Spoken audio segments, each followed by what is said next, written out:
Okay, so we're going through Revelation, and I remember very distinctly when I would be up late at night, I would turn to these Christian TV channels. So here in Taiwan, we have, Good TV. And so there's the equivalent also in the U.S. And it kind of has a very specific type of Christianity. And I remember one show, there would just be this man and this woman. They would sit in front of the camera, and they would talk about current events. And they would interpret the current events in light of Revelation. So they would say, oh, there's this war in the Middle East. That's from Revelation 15:5. And they just say it so normally as if like we're all supposed to know that the war in Middle East is a reference to Revelation, whatever the verse was. And they would just do this for an hour. This is happening, or this is from Revelation this. This is happening, or this is from Daniel this. And so part of the thing that we need to do before we really launch off into Revelation is to understand what it is. Because is that what it is? Is it meant for us to be able to look at world events, tie it to a specific verse, and go, oh, this is what God meant? And so the first week we talked about how Revelation is really a book about worship, because all around the churches was an empire screaming, trust us, trust the emperor, the peace that you have, the prosperity that you have is because of us. And so Revelation is saying, no, let's not make a big deal about the empire. Let's make a big deal about Jesus. Let's sing songs about Jesus. Let's put Jesus on the throne. That yes, there's this emperor on the throne, but God is far above that. He's the source of your provision. He's the source of your security. The week after that, we talked about how Revelation was really a letter to churches, to actual churches, going through very real things, very real persecution, very real temptation to give in to what society was telling them to do. And one way to interpret what was happening, and this is just one way, is that in order to do business, you had to be part of these guilds, these organizations. In order to have the right connections, the right access to resources, you had to join these clubs. But these clubs also had a very religious aspect to them. And what these clubs would do sometimes is they would eat meat sacrificed to idols. Or they would acknowledge the emperor as being the one that is their provider and protector. So it was very religious. And so you're part of this club. You feel like you have to be part of this club because you can't do business otherwise, but this club is worshiping the emperor. Do you worship the emperor? That's the struggle, possibly. And so that same week we looked at Revelation 13, verses 16 through 18. This is about the beast. And so John sees this vision of a beast coming out of the sea. And in verse 16 says, also it causes all, both small and great, both rich and poor, both free and slave, to be marked on the right hand or the forehead, so that no one can buy or sell unless he has the mark. That is the name of the beast or the number of its name. This calls for wisdom. Let the one who has understanding calculate the number of the beast, for it is the number of a man, and his number is 666. Okay? There's disagreement on what that means. Some transcripts actually have 616. You can play all sorts of games with the numbers to make it mean Caesar or Nero or all sorts of, we don't know. But what we focused on was this idea of there's the sign of the beast. And one way to understand that is it was this coinage, right, that had the emperor's image on it. And in order to do business, you had to hold that coinage in your right hand. And sometimes they would put the coin around their head with a band. And this is what these guilds would do, saying the emperor is king, the emperor is God, and I can't actually do business unless I say that. Okay, so is that what the mark of the beast is? Maybe. Okay, so before we get into another way to view Revelation, really the last way that we'll look at before we dive into it, let's look at Revelation chapter 1 more time, okay? The revelation of Jesus Christ, which God gave him to show to his servants the things that must soon take place. He made it known by sending his angel to his servant John, who bore witness to the word of God and to the testimony of Jesus Christ, even to all that he saw. Blessed is the one who reads aloud the words of this prophecy, and blessed are those who hear and who keep what is written in it, for the time is near. Okay, so the first word in Revelation, that word, the revelation, is actually the Greek word apocalypsis, okay, which we say is apocalypse. All right, so when I say the word apocalypse, what are your thoughts? What is an apocalypse about? The end, right? When we hear apocalypse, we feel like it's this movie about how the world's going to end. That's typically what we think of when we hear the word apocalypse. I'm going to show you what apocalypse is. I'm going to try to illustrate it, okay? And whatever I do, I want everyone to just go, ooh, ah, okay? It just feels okay. So let me show you what an apocalypse is. Ready? This is an apocalypse. Okay. So, thank you for humoring me. For those that are watching on YouTube, I just opened the curtains. That's how, simple pleasures, right? So the word apocalypse actually means an unveiling, an uncovering. That's why it's called a revelation. It's like opening that curtain. So before, we didn't know what was behind the curtain. An apocalypse reveals what's behind that curtain. And if you look at verse 1, what it's trying to reveal to us is it's trying to reveal something hidden before, but now revealed about Jesus. That's what this book is. It's a revelation. It's an unveiling. It's a new vision of what's behind the curtain about Jesus, okay? There's certain characteristics to this type of literature. I want us to know that it's not just unique to Christianity or Judaism. It was around during that time. There's a lot of apocalyptic literature. Some of the features that is going to help us understand is it views reality as consisting of two opposing forces, good and evil. It can contain visions. So we see John having visions. It can contain journeys to other worlds. So we see John going into a different realm, the heavenly realm, and also like access to heavenly texts, right? So these are some of the characteristics of what an apocalypse was back then, and you see a lot of that in Revelation. Like John has access to the scroll. John goes to the heavenlies, okay? So what I want us to understand is it's going to be highly, highly symbolic. It's going to use symbols. Numbers are symbols. Colors are symbols. All sorts of symbols. But just because it's symbolic, it doesn't mean that the reality it was meant to talk about through symbols is any less real. Okay? It actually refers to very real things. Let me tell you what it's not. It's not meant to be a secret code. Why? It's meant to reveal. It's not meant to be a secret code for us to look and find a roadmap to what the end of the world will look like. Okay? It's not meant to be a book that is predicting things in our current reality or in the future, because even the way it's written is not chronological. Okay?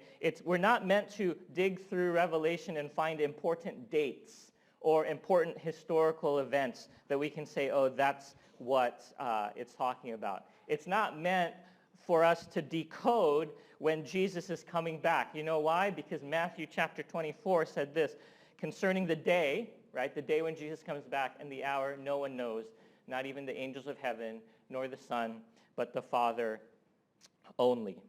Okay? Nobody knows. Every generation has thought that this is when Jesus is coming back. Every generation.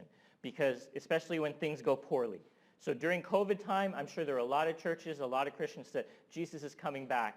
During times of war, I'm sure people are like, Jesus is coming back. Every generation has thought Jesus is coming back, and you know what? Every generation has been wrong. Because we're not meant to know it. We're not meant to read Revelation and go, oh, these are the signs. Okay, there's some like general signs, but you can apply them all over the place. Okay, so in fact, it's really about being ready. And we'll talk about that so that when Jesus comes back, you're not surprised. That your life is not shameful, but your life is actually lived in a way where when Jesus comes back, it's a welcome thing.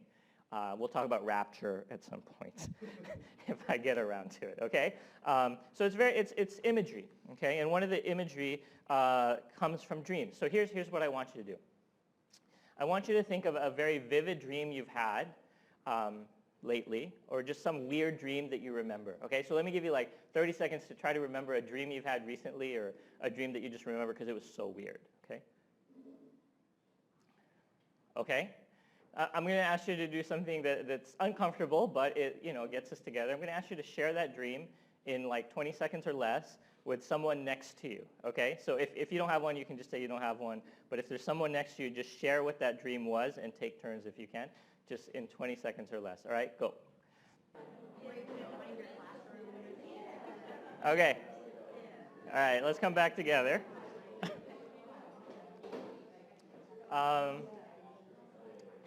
Anyone willing to share one, like really quick? either the one you heard or the one you shared. I will. All right, go ahead, Aaron. So once Adrian and I were partnered on The Amazing Race, and Kevin's son was also there, and we were in New Delhi, and we were supposed to take a train to Chittagong, and then I wanted to help all of the teams, so I went to ask for directions, like for help, and then while I was doing that, they all used the self-service kiosks and got tickets for themselves, including Adrian, and they all got on the train and they left me in New Delhi, and then while I was trying to buy the ticket from the self-service kiosk, like the camera crew got really close, because it's The Amazing Race, and they like bumped it, and I was like crying. Okay. All right. Okay. That's it. So don't. Okay.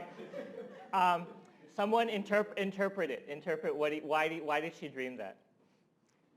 What do you think is going on there? I was writing my thesis. So what do you think was happening? Well, I was reading a lot about possible Chinese military basing in like Chittagong and throughout like Southeast Asia. Yeah. So you said stress. Why do you think stress came out of that dream? I feel stressed just hearing about it. you feel stressed just hearing about. Well, she did talk fast. Okay, but here's what I want.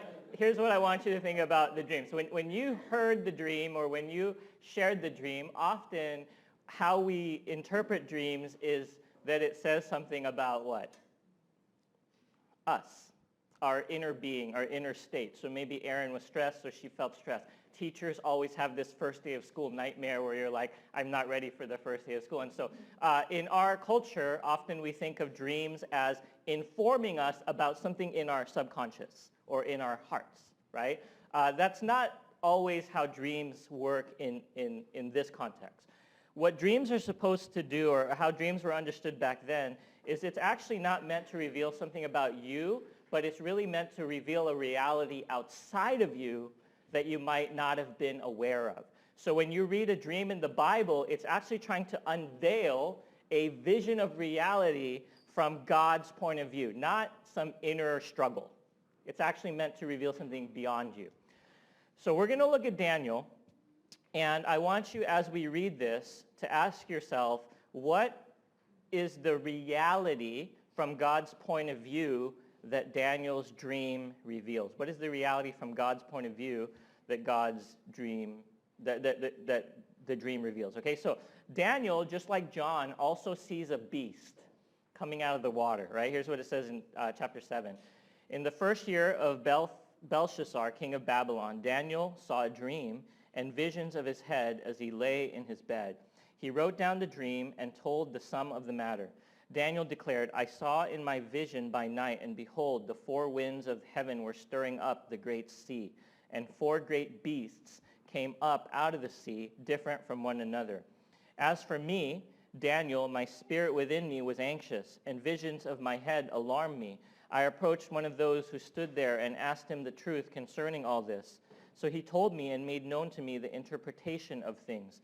These four great beasts are four kings who shall rise out of the earth. But the saints of the Most High shall receive the kingdom and possess the kingdom forever. So when you read in Revelation, John saw a beast, you're, as a good Jewish scholar and in Jewish culture, you're going to know that it's referring to Daniel also seeing a beast. So what is the revelation, the unveiling of the reality from God's point of view that Daniel is meant to see with this dream? Well, he's meant to see that there are these empires. Beast often refers to empire, not necessarily a person. I know it says king here, but typically when you hear beast, it's talking about empire. There's four of them, right? It's not a person necessarily.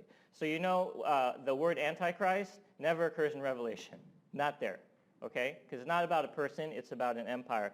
And from God's point of view, what does he see? There's these evil empires, four evil empires. Four evil empires. And they're not good, because later on, they're going to be called terrifying and dreadful. So that means these empires are going to bring war. These empires are going to bring persecution. That's the reality. So the thing that Daniel is experiencing is one of these four beasts, maybe. But there's also a reality that God wants us to see, and what's that?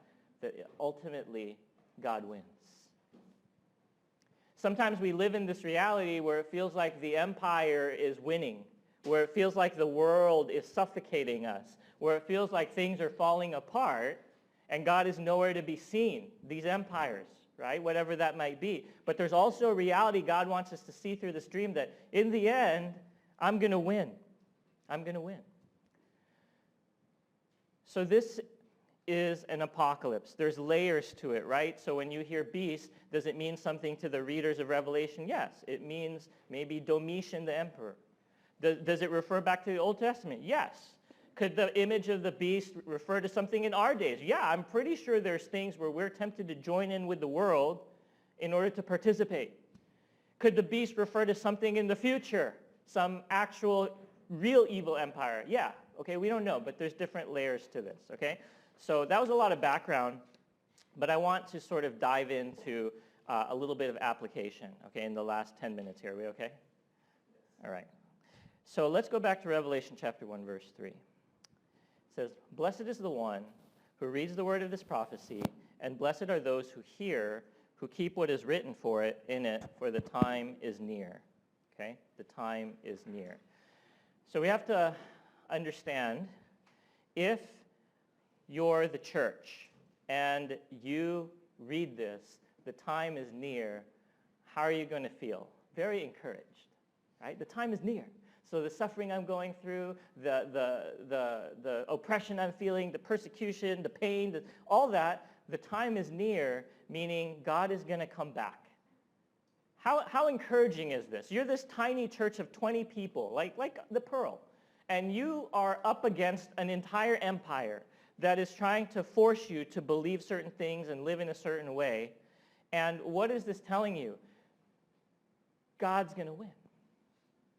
God's going to come back. Your fighting is not in vain. All the struggles we experience with sin and all the struggles we experience with others and wars and conflict and pain, all of that is not in vain, because in the end, the time is near. God's going to come and clean it all up. The empire isn't going to last forever. Think about how encouraging that is for them and for us.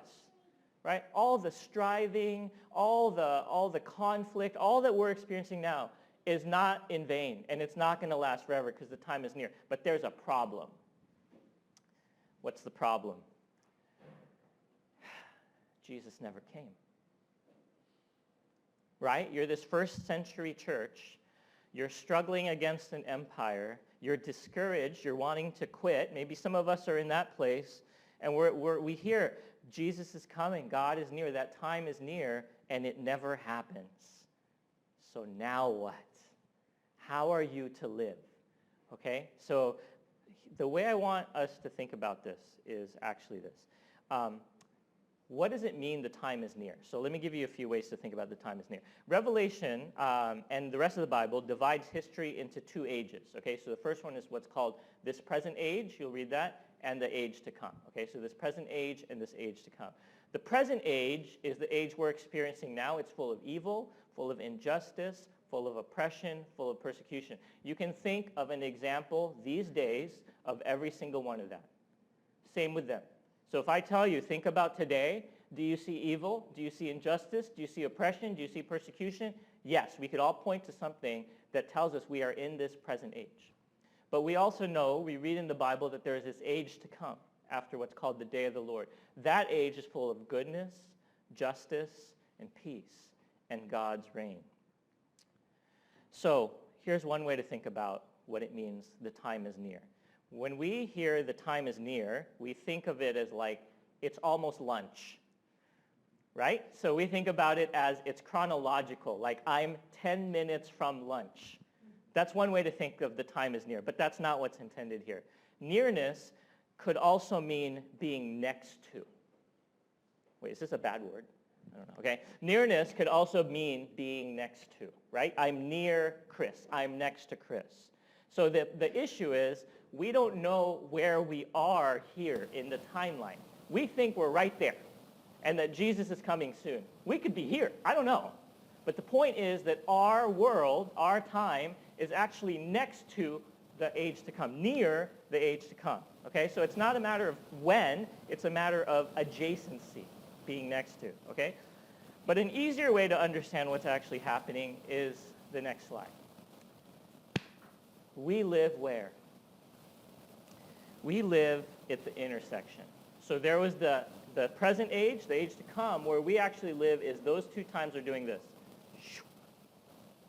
And we live in the intersection. When Jesus came to earth, heaven, God's kingdom, is now touching earth.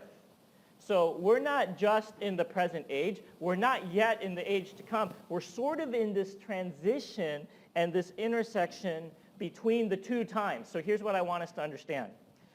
Whether or not Jesus comes back in our lifetime, that's not what's important. What we need to know, what Revelation in the Bible is trying to tell us, is you and I are participating in a heavenly reality now. Not after the second coming. The age to come does not have to be a thing we wait for. It is something that we are participating in it now. What were they called in Revelation? We're going to skip a slide. Revelation chapter 1, verses 4 through 6. Okay? Revelation chapter 1, verse 4 through 6. Here's what God says about us. We are a what? A kingdom and priests. What do priests do?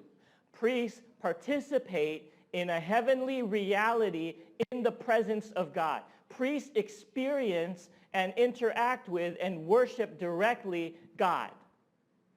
We're the priests. We're experiencing a heavenly reality now. We're a kingdom. So even though there's this empire that seems to be ruling, even though the devil seems to be winning, God calls us the kingdom now. We're meant to experience the heavenly reality and be in this heavenly dimension now. That's what Revelation is trying to apocalypse to us. That there's this picture of what the world will look like. There's this picture of God's kingdom, and guess what? We are not meant to wait for that to happen. We are meant to enact it in our lives today, right now. So one of the things that Revelation does is it reveals a reality we're not aware of, but another thing that Revelation is intended to do is it's supposed to enact us or compel us to act in accordingly to the reality we see. So it shows us the reality of what Jesus is about. It shows us the reality of what God's kingdom is about. And now we're supposed to be compelled to act that out and to live that out and not to wait.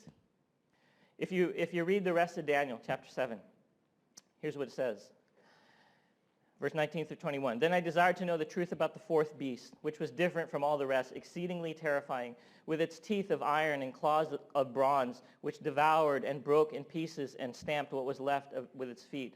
And about the 10 horns that were on his head, and the other horn that came up, and before the 3 of them fell. The horn that had eyes and a mouth that spoke great things, and that seemed greater than its companions. As I looked, the horn made war with the saints and prevailed over them, until the Ancient of Days came. The judgment was given for the saints of the Most High, and the time came when the saints possessed the kingdom. Let's leave it up here. Here's what I want us to understand. Our default reality is verse 21. That is everybody's default reality. What is everybody's default reality? That we are losing and that the enemy is winning.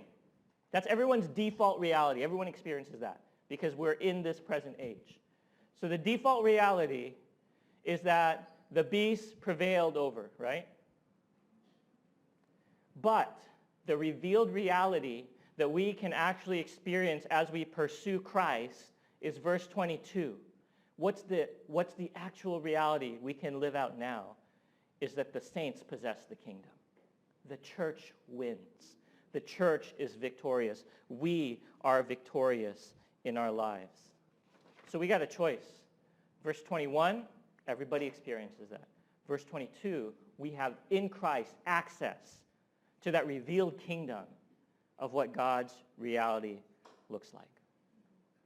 So the question I just want to leave us with, every week we try to ask a question to get us to really think, right, is are we participating in the spiritual reality of the saints possessing the kingdom? Are we participating in the spiritual reality of what God's ideal kingdom and creation looks like? And if we're not, let me ask, what are we waiting for?